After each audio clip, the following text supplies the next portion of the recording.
This is basically how things have been explained to me. So right here you have MSNBC, CNN, ABC. This one's going to be Fox. We're just going to put that guy on the side. It says highlighter, not Hitler. Calm down, everybody. And here you have Black Lives Matter. So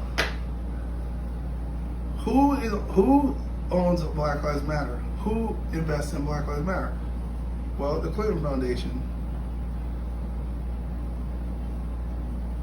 Who else? George Soros. And this is Antifa. So now you have an event. The major news networks have to cover the event. An African American man is killed by police. It doesn't matter that he's a felon. Doesn't matter that he put a gun to a pregnant woman's stomach and did 5 years. It doesn't matter that he was in jail for cocaine. It doesn't matter that at the time of his arrest he was on methamphetamine and fentanyl and was positive for COVID-19. Let's just throw all that out. That doesn't matter. Okay? Unjustly murdered by a police officer. So the call comes down the pipeline. We gotta organize. So Black Lives Matter organizes all these peaceful protests, right? And they're all protesting and they're fucking outraged justifiably. But what else do you have? We have Antifa, who's paid for by George Soros. These are highly trained professional rioters and escalators. So they move in and disperse throughout all the different riots, right? And then the Clinton Foundation pumps money into promoting this stuff on social media and pushing the movement. And so the networks all scramble because they're filming the social unrest. As these people are protesting, these professional rioters and looters start setting fires. They burn cop cars. They set up brick pallets. They destroy public property. And they stay in the shadows and hide behind and make it look like Black Lives Matter and African American culture as a movement is unruly, violent, and insane. The media then fucking films all of this shit, and this is all you see in your entire feed.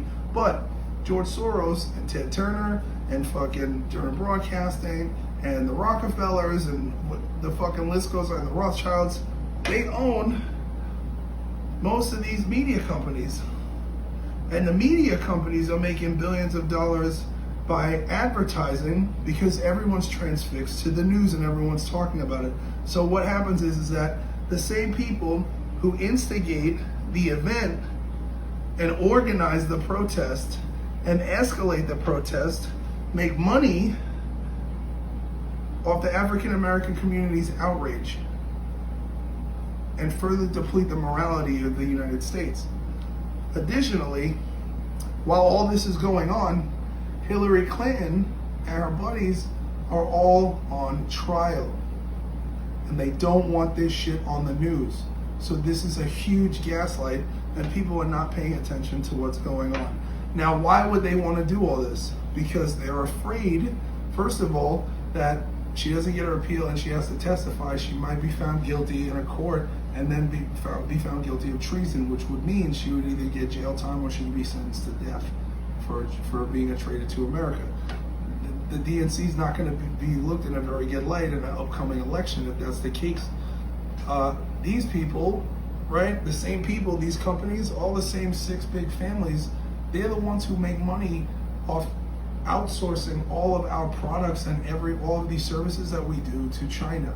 Okay, Donald Trump puts tariffs on everything that comes in from China so that they have to pay a tax to America so that we can rebuild our economy, which takes money away from these families.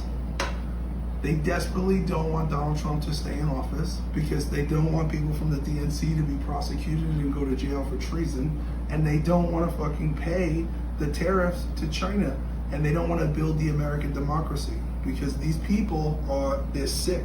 They want to have control, and they've been getting away with this gaslighting situation on the American people for so many years. They feel entitled to it.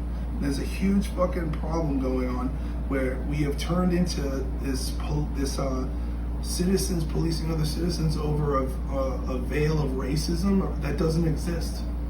I'm African American, I'm 38 years old, I've grown up in this country, and I have not experienced actual racism.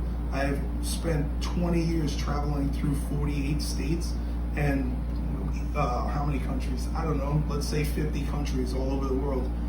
We don't have a problem with race here. and it's all manufactured. And yes, there is systemic racism, but the systematic racism is put in place by people like this.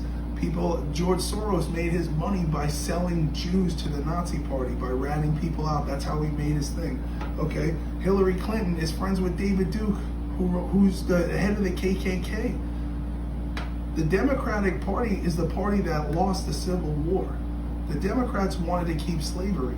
That's what people don't understand. In 1856, the Democrats started the KKK. And I don't understand why we've erased this from the history books. And you can literally just look this up on Google. It's just facts. Just do your own research. So before you get upset, before you start to look at what's going on, before you are told the problem in America, just ask yourself what your own personal reality is. Are you racist? Do you really think you're racist? Do you really see a problem here? You see a video on YouTube, you see this, you don't know the statistics. You don't know that 95% of African American men who are killed by other African American men. Black Lives Matter isn't there because it doesn't serve this fucking system. It's a political system, and they're using African Americans and African American pain and tragedy as a political shield to get their agendas done. And we have to stop this. So. Boom.